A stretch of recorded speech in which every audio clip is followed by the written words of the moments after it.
Well, greetings and salutations. Welcome into the Guilty as Charged podcast. As you can tell, I'm not Steven. Was it the beard? Was it the eyes? What gave it away? I am guest hosting for Steven today. He bought a house. So congratulations to Steven for getting that done. I'm sure he's busy. I'm sure he's trying to find where all his stuff is, and he's swearing right now at the boxes and whatnot. Steven, we got it covered here because we also have some great guests with me today. We have Alex and Arjun. Arjun, how are you doing today? Doing good. I've spent the last hour of today live betting the WNBA. So happy to change topics and start talking about some football today. Okay, wait a minute. I didn't realize you were that invested. Arjun, I believe there's a hotline for what the problem you have is. It's not. Look, I've been. I mean, I don't know if you know. Like, I've been betting the WNBA since the summer started, so it's not a problem. I have like a strategy, and like I've actually done well this summer, even though it's like my first time betting the WNBA. So, it may seem like a problem, but like I'm actually happy that I was able to like branch out and like not just watch baseball or football the entire summer. So, yeah. All right. That's great. Alex, any gambling for you so far? No, but I would like to say that it's not a problem is the first thing that addicts say when they have a problem and need help. So Arjun, the first step is accepting help if you're betting like over under super minutes in a WNBA game. Yeah, I'm very interested to hear how that goes. Next time we have you on, please update us. Early, I have to shout out my parents, Andrea and John, for the super stickers. Thank you for that, as always. They were going to go on a cruise to the islands of Wichita, whatever. The flight got canceled, so they just redid the entire trip and decided to just pay for a different trip to the Bahamas. So, congratulations to them, guys. I hope you have a great time. And of course, starting off the show, as last time, Renee Vandervelden, the new producer and co-owner of our show. Thank you very much. All right. So here's how today is going to work. We're going to start covering with what we have to cover, right? The injuries, the main storylines, and all that. Then we're going to transition to questions from YouTube channel members and Patreon supporters. You guys sent those in yesterday. We'll cover, I don't know, half a dozen of those or so, just to kind of, give you guys some special treatment and let you guys get your questions for sure answered live. And then the third part of the show, of course, as always, we're going to take your live questions. So if you'd like to guarantee that your question gets read on the show, send in a super chat. You don't have to send in a $50 super chat, though. Okay. To start us off, let's talk about these injuries because we have to. Now, we don't know exactly what the injuries are. And this update is from Daniel Popper on Thursday from that last practice with the Cowboys. So we're kind of guessing here. But as it currently stands, or as it stood on Thursday, Donald Parham, Tavon Campbell, and Emeka Egbule sat out entirely. And then Ty Shelby, Mark Webb, and Jaw Taylor, they did not participate in team drills, but they did participate in individual drills. So let's just talk about any of those guys that stand out to you, or maybe the guys who will step up, in their place. Who loses the most from their absence, or who gains the most from being the next man in line? Alex, we'll start with you. Yeah, I think Ty Shelby loses the most just because this is the preseason game that they were targeting, for him to be back and, potentially make an impact. And for what it's worth, I think Jamal Davis had a really good game last week. I thought Emeka Egbule had a really good game last week. And so, losing more playing time to those guys getting their chance, to make the roster, I think is really unfortunate for him. Mark Webb is going to be the interesting one to see if he plays. Yeah. I don't know if he got deep play last game. I mean, I didn't really notice a ton of reps from him. I think we'll see, if he can really make an imprint on the safety competition, because it's just, in theory, he's a really good Staley system player, but again, hasn't been able to get on the field, hasn't been able to make that impact and stay healthy. So, also talking in the same vein about defensive backs, that opens up, the opportunities for someone like a Raheem Lane or some of those other guys to make the roster. So we'll see what happens. I'm just curious to see, I guess, what the depth chart breakdown is, especially after these, first 5 cuts happen this week, and we'll get another 5 next week after this game, right? Yeah, I believe so. Yeah. Other than that, I don't think there's any big injury implications, but unfortunate break for somebody like Ty Shelby. Mm-hmm. Arjun, what about you? I'd have to say Tavon Campbell. I think the cornerback 5 spot, like I think they'll only carry 5 corners. So it's going to come down to Campbell, or no, I think they could carry 5 or 6. So it comes down to 2 of the 3 between Campbell, Jasir, and Leonard. And I was like pretty critical of Leonard last week, and that maybe is on me. Like I thought, looking back on it, he was in the right spot. He just didn't turn his head around on a lot of plays. Sure. So like I think Jasir and Campbell have that like inside outside flexibility because Campbell's played in the slot before. But one of them needs to stand out, and I mean both of them didn't even practice on Thursday, so it's kind of bad if both of them don't play because we don't know much about either player then, or we kind of know Campbell's bad, but Jasir might be less bad. Yeah, I mean we'll see with John Taylor. I swear he was participating in the Wednesday practice when we were there, but I could be wrong. Mark Webb was on the field, but I don't recall. We couldn't see the defense. So I don't know how much he was contributing that day. Would obviously like to see both out there, but I mean, it's Dean Leonard's job right now. If Tevon Campbell can't get on the field, I mean, Dean Leonard, 2 defensive pass interference penalties, a touchdown, a 60-yard touch or gain or whatever it was, or 2 touchdowns. Didn't look great, but guess what? He's the only one available. So if he's the only one available and Tevon Campbell can't, go take that spot, it's going to be him. So I think Dean Leonard really does benefit here, as does Jamal Davis. If Emeka Egbule is out, then that's huge because I really thought it would come down to the 2. Still feels like Davis had the lead, but Emeka Egbule 9 pressures if you count the scrimmage and the last preseason game, and Davis had 7. So 2 guys really competing. And if Egbule can't practice or he can't play, that's huge for Jamal Davis. I think if Davis has another solid game tonight, I think he's locked in that spot if they keep another edge 4.5 if whatnot. So, all right, let's try to transition to those bigger storylines, I think. And I did want to cover 2, one on either side of the ball, just to get those covered. And then we'll talk about some other ones that we're keeping an eye on. And the first one is really this, and I have to talk about it because it's a thing that wasn't a thing, but now it's a thing. And that's Michael Davis versus Asante Samuel Jr. Obviously, it's not really a versus. There's no offense-defense relationship here. But, Michael Davis has been the starter for almost 2 weeks now. During the last preseason game, we didn't get a whole lot from either. It's not like they played the whole game or even a half. But even if you think Davis maybe wasn't better, he was certainly the more impactful guy that game. And Asante Samuel Jr. had that very, obvious defensive pass interference. So do you think that with a good game tonight that Davis can truly seize that number 2 job? Or do you really just think that Asante Samuel Jr. has this job, barring some sort of ridiculous, horrendous output tonight? Alex, what do you think? I think Davis can seize the job. I don't think it's ASJ's job to lose. I guess they're just kind of both competing for that spot at this point. Prior to Michael Davis getting these first team reps, prior to, ASJ having that pass interference penalty last game, it felt like for a lot of training camp, it was kind of locked up. But I mean, they, the Chargers have let people know how they feel based on who they play, right? And the fact that they are playing both of them still. Staley's been very open about saying, if you don't have like a defined role on this team, then you're going to play in the preseason. And that's how he feels about both Davis and Samuel. So I still think it's an open battle for CB2, and maybe it won't matter, based on the fact that both of them are going to still play a lot, regardless of which one is the CB2. But the fact that, obviously you have Callahan, JC Jackson not playing, and you still have these 2, fighting for their spots. I think that's, signals that it is a very open competition for that CB2 spot. So I'm looking to see, I guess, a cleaner game from everybody involved in the defense, particularly in the secondary. Obviously, we'll get to Dean Leonard at some point, but hopefully he can kind of have a bounce back game. Hopefully ASJ can as well. And just hopefully the penalties and kind of missed tackle opportunities stay down. The defense can play clean as a whole. But I think every indication is that it's pretty much open season for that CB2 job.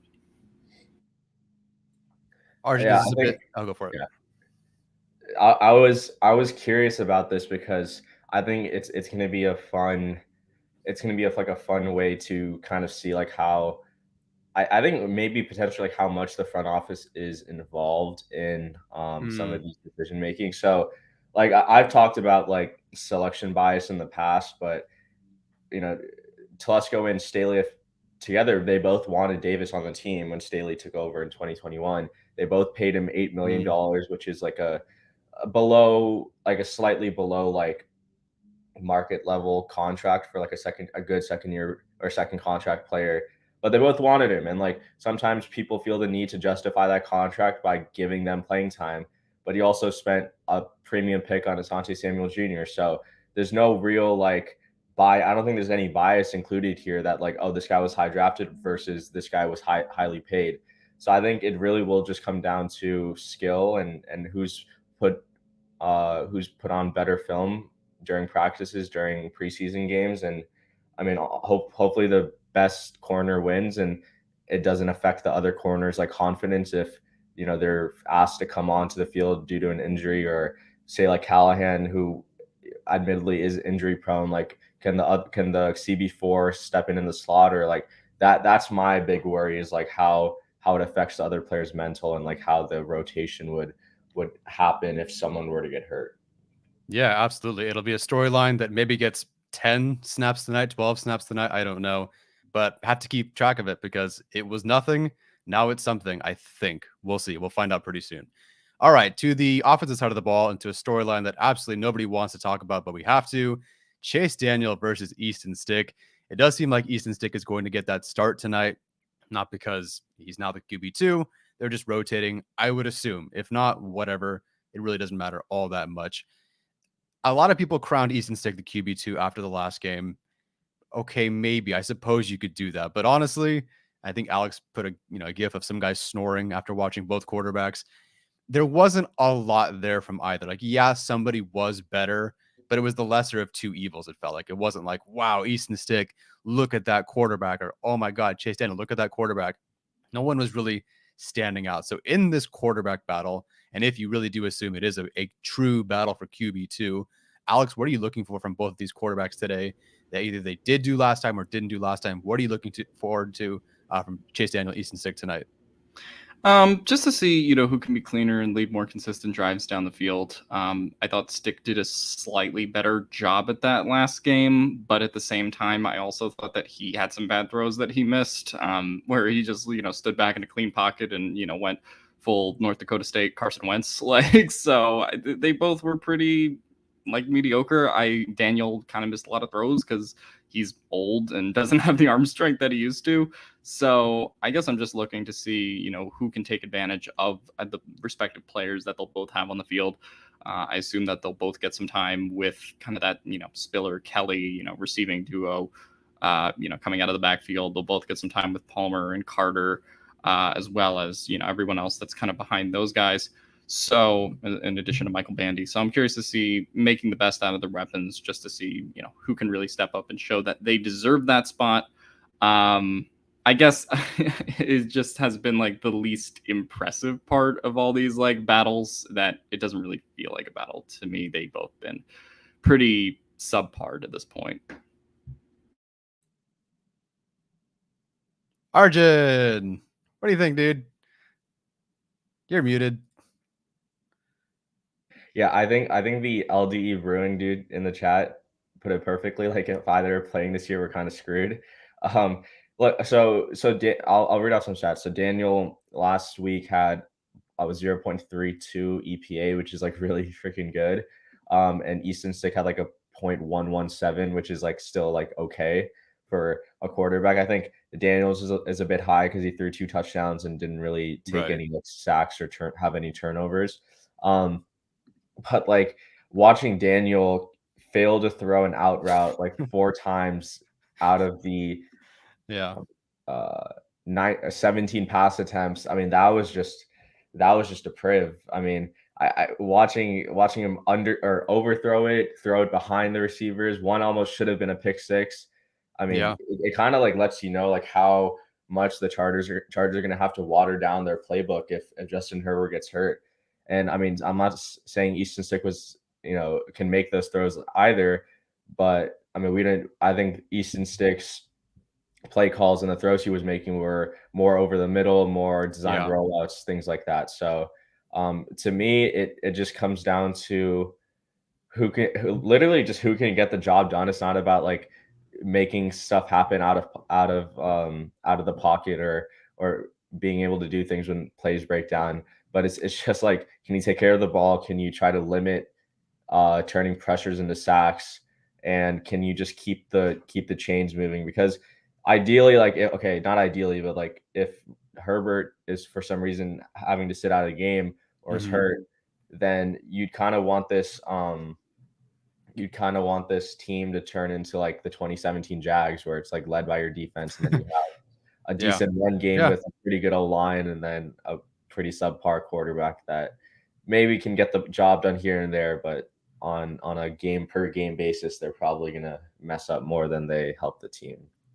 Yeah, I'm just looking for whoever throws to Michael Bandy tonight. It seems like if you do that, you'll look great. And if not, maybe not so much. But yeah, I would love to see Easton Stick just push the ball a bit more. Like if you are truly the younger, stronger armed quarterback, more athletic quarterback, show it. He did on a rushing attempt for sure, but so did Chase Daniel. But I want to see him push that ball downfield a bit more and do it accurately. Almost had Bandy for that big gain. I want to see just a couple of those. Maybe if they aren't complete, at least try to push the ball down the field. Because if we're doing one conservative offense versus another conservative offense, but they can do a couple more bootlegs, probably still going with Chase Daniel at that point.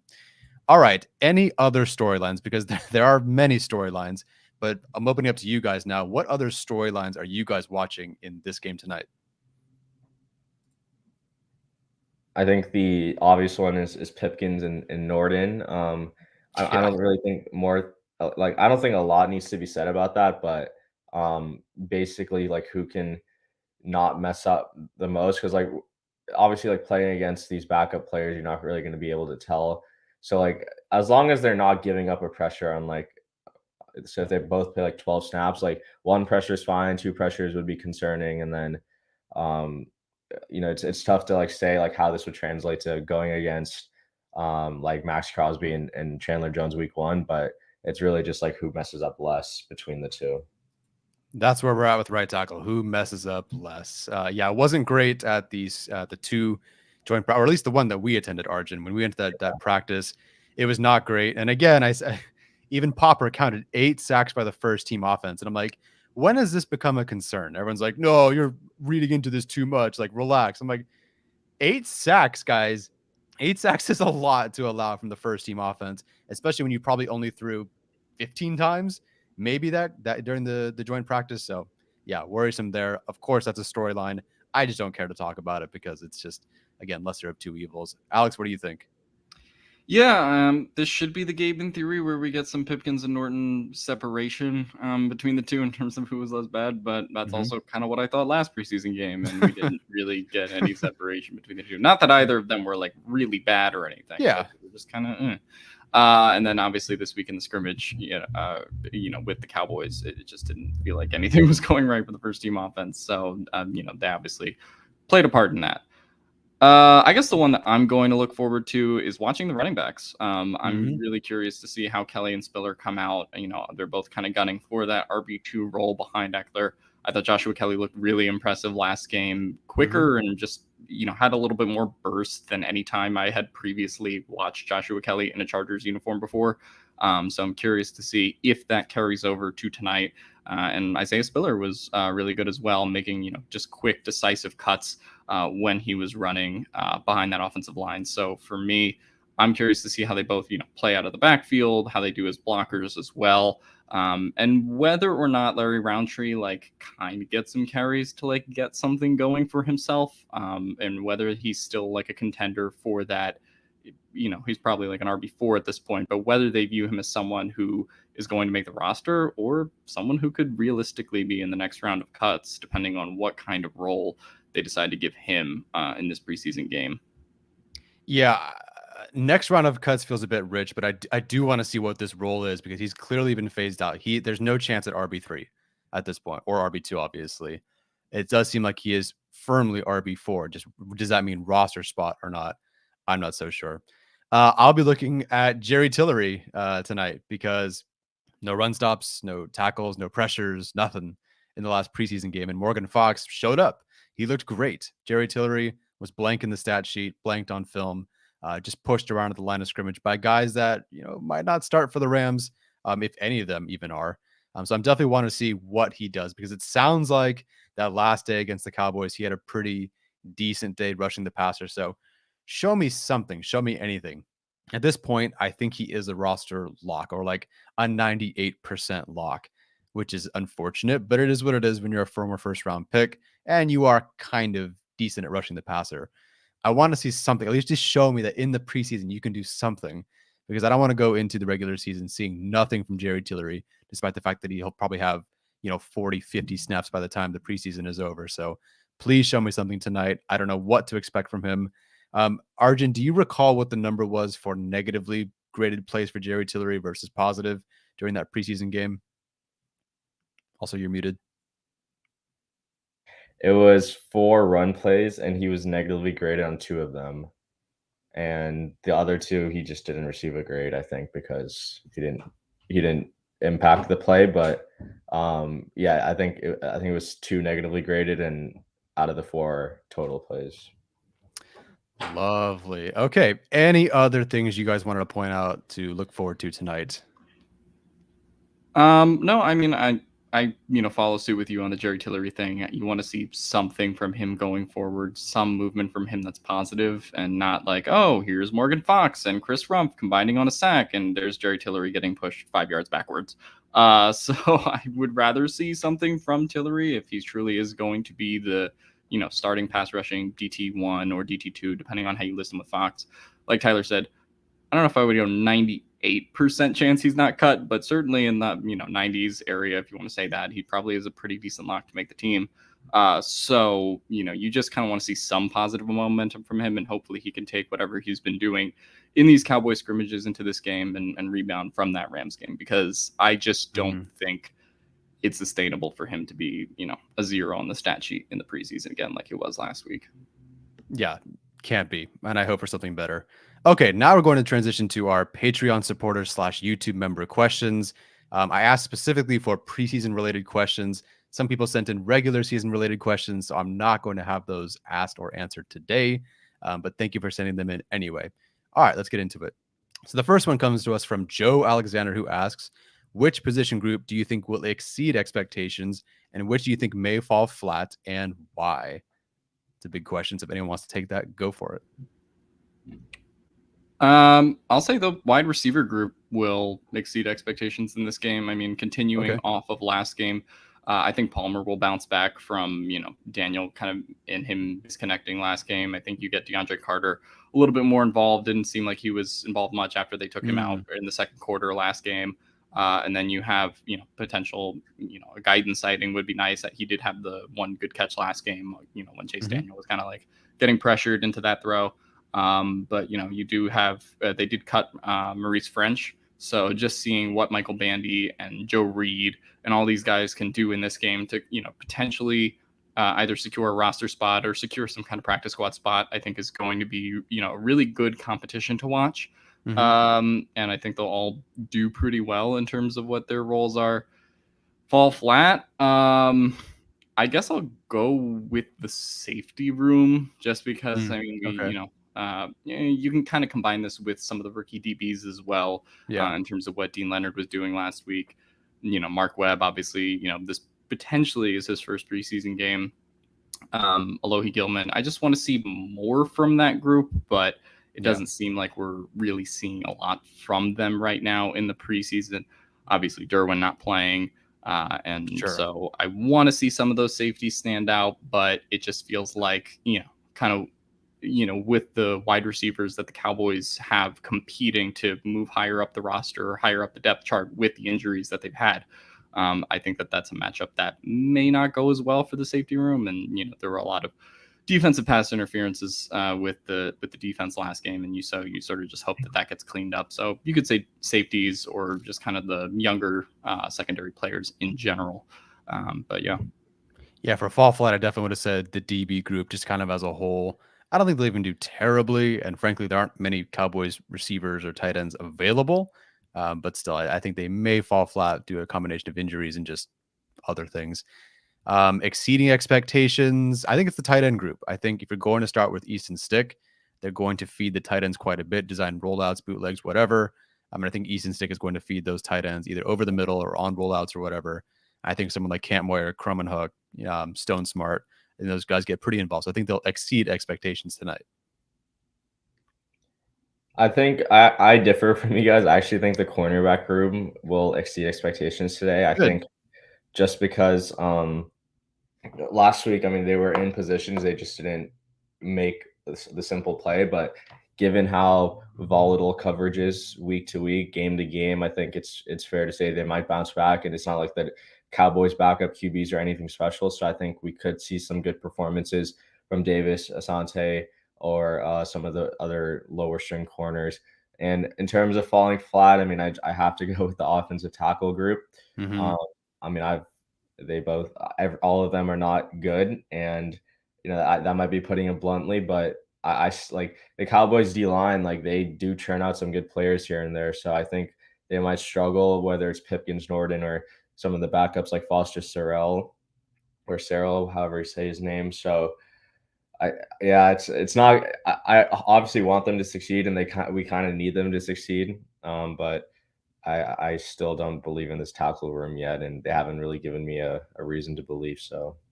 Yeah, no, I definitely certainly agree there. And just speaking on the defensive line, I do think the running backs have a chance to fall flat tonight. I think we all were like, "Woo, Kelly and Spiller and everybody else." I think tonight, just based on the way the Cowboys practiced, now granted that was the first team defense we were watching, but they beat up everything on the offensive line and therefore the running back. So I think there's a chance that we see Kelly or Spiller or both struggle tonight based on expectations. All right, thank you, Joe, for that question. Next one from Stephen Gallard, who asks, do you expect any different rotations at any positions this week? Great question. I did dive into this a bit in our Discord for our members. So there is going to be a change in the second quarter at interior offensive line that maybe you didn't see last week.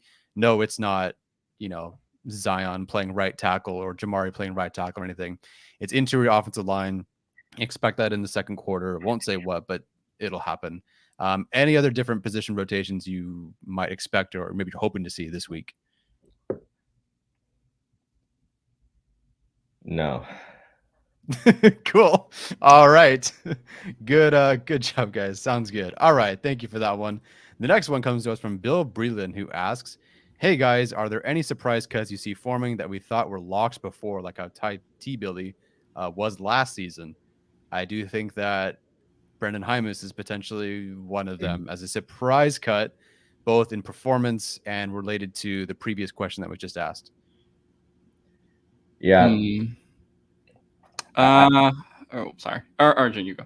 Okay. I agree. I think Hymus has looked pretty bad the last game, and then in the scrimmage with the Cowboys, I think was 0-2 in his one-on-one sets the first day. So he hasn't really like shown anything. Like I think last preseason he was playing pretty well, and then there's a reason he didn't get a chance to play when O'Day went down and they had to play Schofield, right? Like if he was good at the time or if he was startable, they would have played him, but he's not. And the fact that he could potentially be behind Jamari and Hunter and Will Clapp, I think that's pretty telling. And that I think Staley and Telesco are changing the way that they view their draft picks. Like they're not overly committed to them, which I think is good. And that's something that I feel like Anthony Lynn and Telesco kind of did sometimes, where I don't think they cut a single player from the players that they drafted ever in their tenure, except if it was injury, which is I think Dylan Cantrell.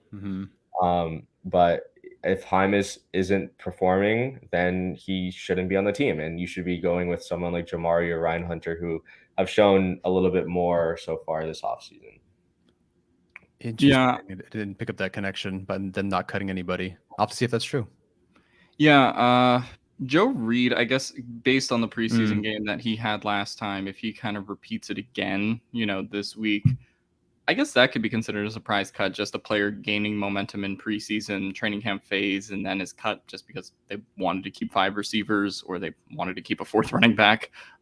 So I guess that could be something where the bubble just pops in terms of the momentum.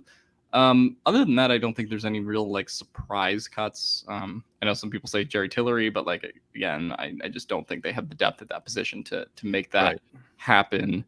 Other than that, I don't really think there is a big surprise one like Tyron Johnson, especially adding to the fact that this coaching staff has been here a year now and we sort of know what they do. in terms of like cutting down the roster, or at least we have like an example and data in front of us to show, which positions they value and which players they value a little bit more than when the final roster cut down came down last year. It was just sort of like we didn't quite know what to expect at a number of positions just based on how the coaching staff saw the roster. And so that led to something like Tyron Johnson, being cut. I don't really know if there is like a similar one of that kind of quality this year, just compared to like last year's Chargers team. Yeah, I still don't think there's really a strong chance they cut Jalen Guyton at all. I do think he is wide receiver 4 or 5, whatever you want to call it.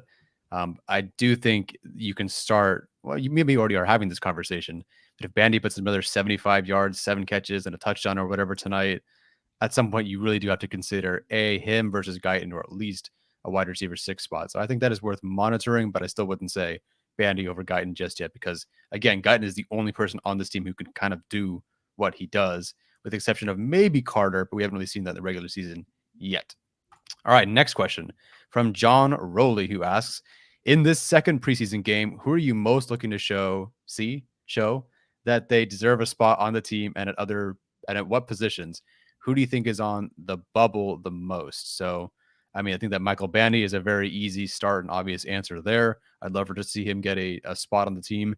I did think it was interesting that Austin Eckler did say that Michael Bandy was a fantasy sleeper this year, which obviously if you're on the practice squad, you're probably not a fantasy sleeper, or unless Eckler is anticipating injuries.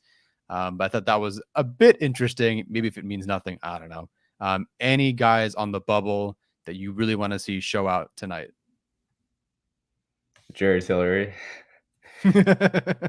I mean, in terms of deserving a spot on the team, putting up a goose egg against backups last week, that's not a great way to show that like you deserve to be on the team. And like, I mean, I guess he had a couple good reps in the one-on-ones that Popper posted on Twitter, but they were against the backup guard. So would love to see Tillery like at least put up a tackle, even if it's like 10 yards down the field, because I mean, he needs to like really show that he's worthy of being on this team. Otherwise, they should be giving it to someone like Fehoko, or Fehoko should make the team regardless. But I think Tillery needs to put on a decent performance tonight.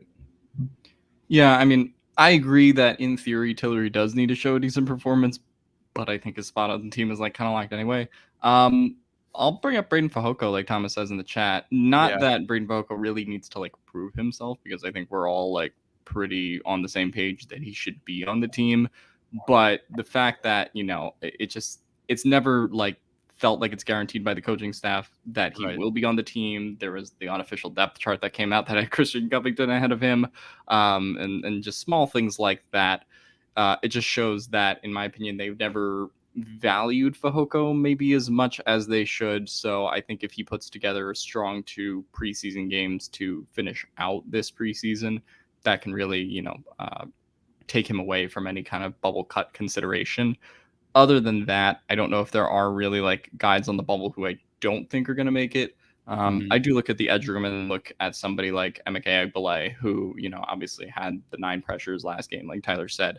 And, if he puts together another game like that and, completes his tackles on, slightly less athletic quarterbacks in this game than Bryce Perkins, then I do think that there is, potential for him to be some kind of like edge 5 kind of player. Yeah, absolutely. Alrighty. Next question is a bit of a long one from Singrid. Hello. First of all, I love your insight and enjoy your personalities. It seemed like we didn't see Isaiah Spiller come into the Rams preseason game until a bit later. Do you think we'll see more of him in this Dallas game?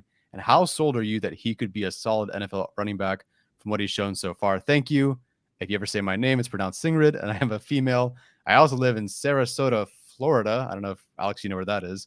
And purely became a Chargers fan during Justin Herbert's first game. I'm surrounded by Bucs fans, so I cling to your podcast and Twitter feed. LOL. Wow, you watched Justin Herbert's first game and became a Chargers fan. That's awesome. You also witnessed a horrific year for the Chargers overall. So I can't believe you stuck with it after that 2020 Lynn season, but good for you. So we'll go back to the original question. So, do you think we see Isaiah Spiller sooner in this game, and how sold are you that he could be a legit NFL running back from what he's shown so far? I mean, I guess I was one of the people that was harsher on Isaiah Spiller in like the draft process and how they got him, but everything I've seen so far has shown me that he can be a good NFL running back in the league. I still do think there are some, speed athleticism concerns, but the way that he's kind of been making his decisions reminds me a little bit of what we saw out of a player like Justin Jackson, for example, just from what we saw in that first preseason game, what we've been hearing out of the scrimmages. So I think he will come into this game a little bit sooner. Maybe he kind of like splits time more with Kelly than, one having a decisive bulk of the time over the other. And I do know where Sarasota is. It's where my mom is this weekend. So I am not there right now because I'm in a foreign country and not on vacation. I think so. The thing with Spiller is I don't think he did anything wrong during training camp. I just think Kelly was like playing like pretty well, played pretty well last week, and then I mean he had a fumble in the joint practices, and I think I don't really know how that's going to affect him. And we talked. I mean, I talked to him in the interview, and it seemed like he got past all that, but you never know how like one of these just like little mishaps, even if it doesn't really affect anything, how that will just explicitly affect him and his mental state and his confidence going forward. So I think we will still see Kelly early on, but I think Spiller will get mixed in more than Roundtree, and I hope that's the case. And I mean, ultimately, RB2 should and will come down to Kelly versus Spiller. It's either who makes the most plays or who doesn't mess up the most. I think it's probably a combo between those two. Gotcha. All right.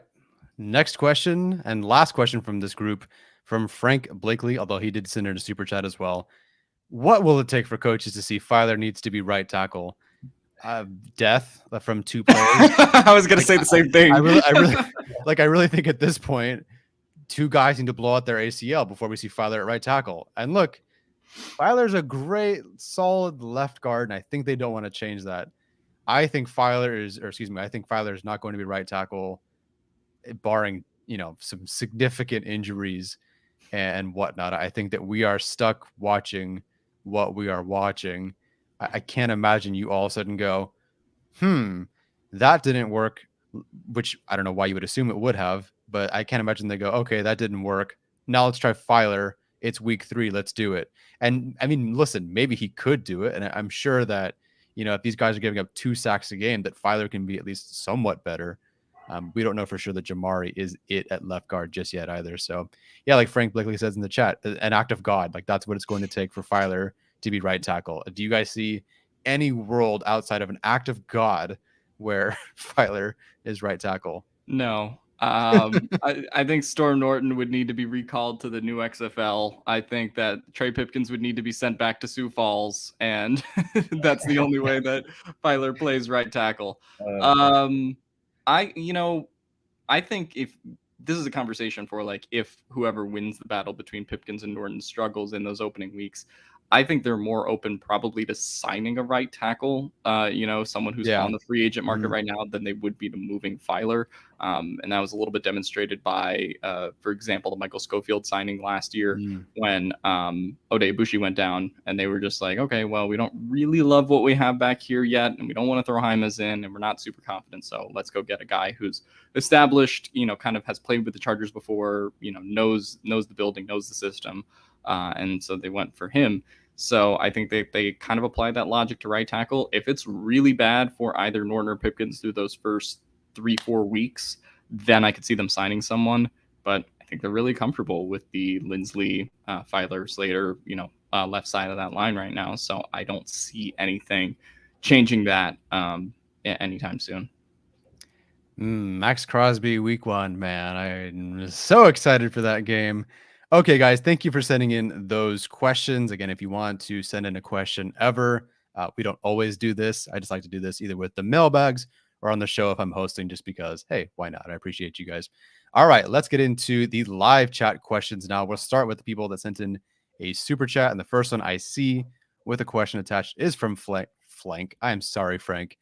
Frank Blakely, who asks, I remember reports of 5 drops in the first scrimmage. Was there a wide receiver that had more of those or a collective drop day for all of them? If you mean the Cowboys, like first day, then yeah, I think it was like 5, 6, whatever it was. It was pretty consistent. I would say there wasn't anyone who had more. Arjun, do you agree? Like it feels kind of. Yeah, it was pretty spread out, I think. Yeah. As far as the scrimmage, like the actual Chargers scrimmage went, it was a couple drops from Kelly. But I think that was about it. So yeah, just a problem throughout, sort of like last year. It wasn't just Mike Williams or just, Austin Eckler or whatever. It was just everybody dropped one, and it contributed to the offense not looking so great. From Who That What That, thank you for making that so difficult for me. He sends in a super chat that says Zion could eventually transition to right tackle. Boy, are you glad that Steven isn't on this episode today. I think he would lose all of his hair and his beard hair. I don't think he would agree that right tackle would be an option for Zion. Could he be better than Norton or Pipkins? I wouldn't put it past him. But to me, if anybody's transitioning to right tackle, it's Jamari or Hymus, not Zion. Yeah, I don't know what the expectations are for people talking about a player who exclusively played in the interior in college to play tackle in the NFL.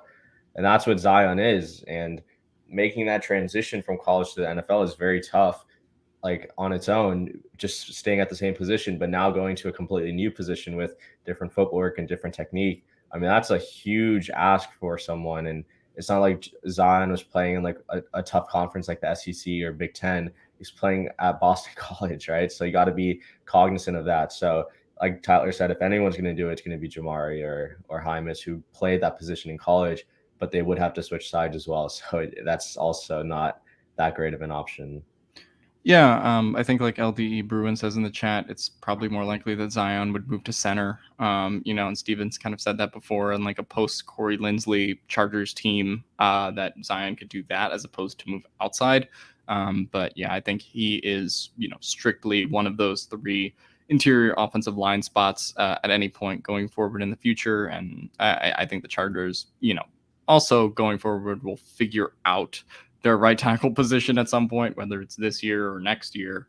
And so I think they want to keep Zion where he is at right guard. I think they want to keep Filer for the length of time that they have him at left guard. And then maybe, after Filer leaves or after Linsley's done with his time here, then maybe they can move Zion around and see what kind of works best with the pieces they picked up. But I don't think Zion would ever move outside. Yeah, absolutely agree. All right, next question from Krogzilla. If right tackle, everyone's talking about right tackle. If right tackle fails tonight, do we sign someone? Do we move the line around or do nothing before week 1? I'm pretty sure we're all thinking it's the latter. Yeah? Yep. Mm-hmm. Yeah, I think they do nothing before week 1, and I can't imagine that they haven't. So let's say Pipkins starts. He's awful for 4 games or 2 games. I can't imagine they all of a sudden go, okay, let's go sign somebody. Like, if you make this commitment, you know how bad it potentially could be. And right now you are watching how bad it could be based on the way that they're practicing. So I can't imagine they go, oh, okay, after a couple of games, we'll just sign a right tackle. I feel like that would have been their plan kind of now rather than waiting a couple of games. So I think they do nothing before week 1 unless someone gets hurt. And then I really just think that this is it until at least the bye. I think whoever starts gets it at least through the bye, unless it's just like impossibly bad, which again, it could be. I think they just do nothing before week 1. And I think that we are going to see these 2 right tackles in some capacity this year. And that's kind of it. Cool. Getting some head nods. All right. Alex, because someone asked last week as well, did you watch the Better Call Saul finale? Yes, I wanted to watch it originally on Tuesday night. However, I got 3.5 hours of sleep one night and I fell asleep during it. So I did eventually watch it. It was really great. Terrific ending. I don't want to spoil it for anyone that hasn't watched, although I don't know how much there is to spoil compared to like normal TV show finales. But yeah, best TV show of the year, like by far. Give everyone their Emmys, please. Yeah, I have not caught up on this last season. I thought I was catching up because I was watching the Netflix episodes. Okay, they dropped the new season. Cool. So I caught all the way up and I'm like, oh wait, I'm completely behind and I see certain things that are spoiled. So definitely behind there. So yeah, I'm glad to hear it was great. I love the show, and I hear this is the best season. Yeah. What? Say it again. So does it seem like this is the best season of Better Call Saul so far, or altogether? Ooh. I think I would go with season 5 as still my favorite season. But season 6 was still like really good. Yeah, absolutely. All right, just scrolling through for some more questions. La la la la la. Do you guys see any questions? You're more than welcome to add them.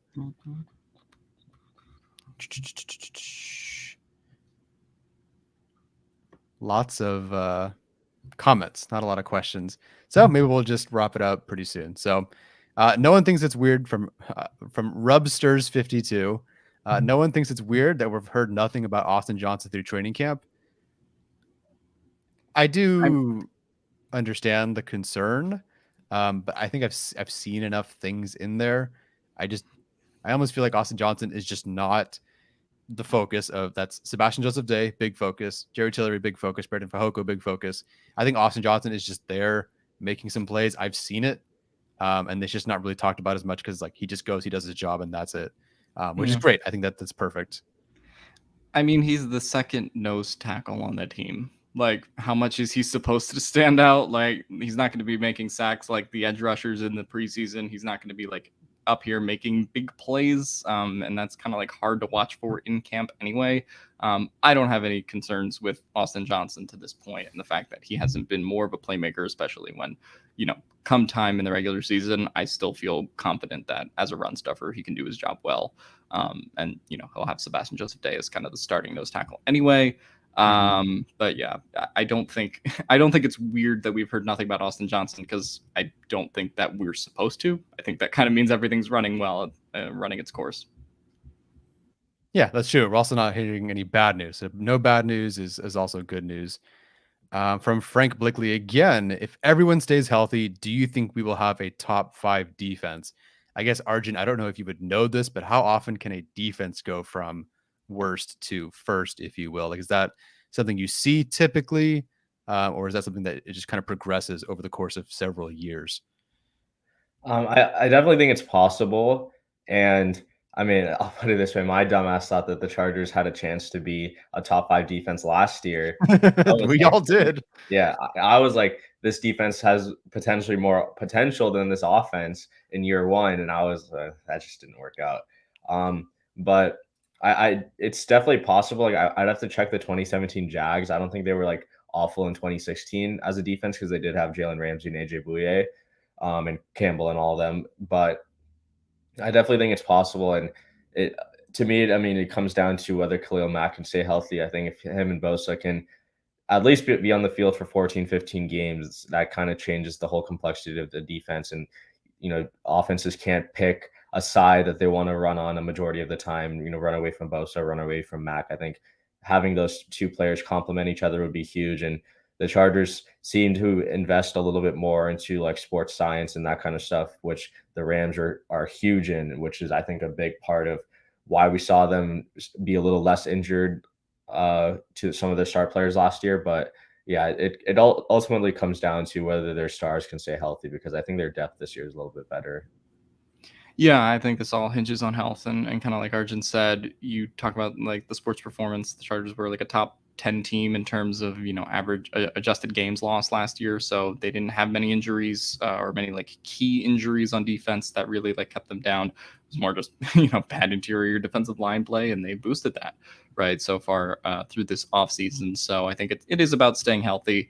Obviously, other defenses kind of also need to regress, but defenses do tend to regress, a little bit more from year to year than, offensive play does. So I think it's possible. And I think as long as you do have Bosa, Mack, Derwin James, and really the core players of this defense healthy, then I think it's, very possible they're top 5 defense more sooner than later.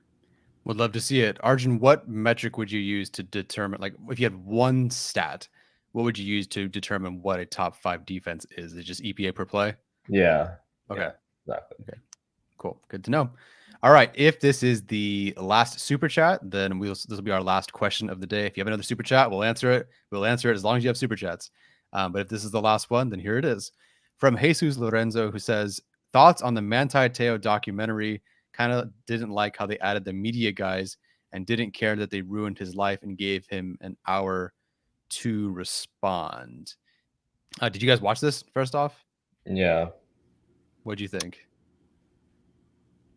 I mean, I felt really bad by the end of it. I think the worst part to me was that they gave the other person it seemed like it gave them a platform to share their journey, and I just wasn't. It honestly felt like the other person was making it about them, and it didn't really 100%. show. Obviously, it's been years since the whole thing happened, but I didn't really see any sign of remorse. Didn't really see any sign that they cared about Manti. And at the end they were like, "Oh, I'm obviously I feel bad that I did this, but I'm happy that I did it because otherwise I wouldn't have found my identity or whatever." But that's not a reason. That shouldn't be a reason to justify putting someone through the kind of pain that Manti had to go through. And I mean, hearing Manti just say my first 3 years with the Chargers, I was playing numb. I mean, that's just a scary feeling, and it was just not something I was on board with supporting. Yeah, I haven't watched it yet, but I did see the full 2-minute trailer that they put together on Netflix, and I was like, oh, they're interviewing the other person that did that, and that kind of got me interested. I wanted to watch it. Just haven't had the time to. But yeah, if it really is they gave that person a significant platform in this documentary, it's oh, talk about the pain you caused this person. I mean, that it kind of does seem like a tough watch, but yeah, no, I definitely feel bad for Manti, and I think there are a lot of, just sports stories going back through the years where the media, could have covered something differently and didn't understand what was going on with a person, and then, regretted it years later. And that is not just about Manti Te'o, but just about how, things spiral out of control in general. Yeah, it was a tough watch for sure. I mean, we were all in our teens. Arjun was maybe 10 or 11 when this happened. And man, it was tough to watch. One, because you feel awful for him. You just see him progress through the rationale for doing what he did. And it's all based on being a good human being, his faith, just relying on what he thinks was right and trying to help this person. And then the elaborate scheming that they came up with different phones, the way that he at the time was able to replicate a woman's voice, the way that he did was just something else. But my fiance and I, we were shouting "F you" at the TV every time she came on. So he ended up transitioning, and we were just like "F you" every time she came on because it was all about her and the way that she would text Manti about something that the offense would do and the defense would do something well, and she's like, "Yep, I pointed that out," or "Oh, I did this, but at least, it was bad, sure, but at least I helped with this," or whatever. It's like, you suck. It was infuriating to watch her get that much screen time. I understand why they would interview her, of course, but I was not on board with, if we're supposed to feel bad for this person, I don't. You're just an awful human being. Good luck with the rest of your life. But yeah, it was brutal. All right. On that happy note, guys, that is it from us today. Alex, Arjun, are you looking forward to the game tonight? Alex, are you staying up for the game tonight?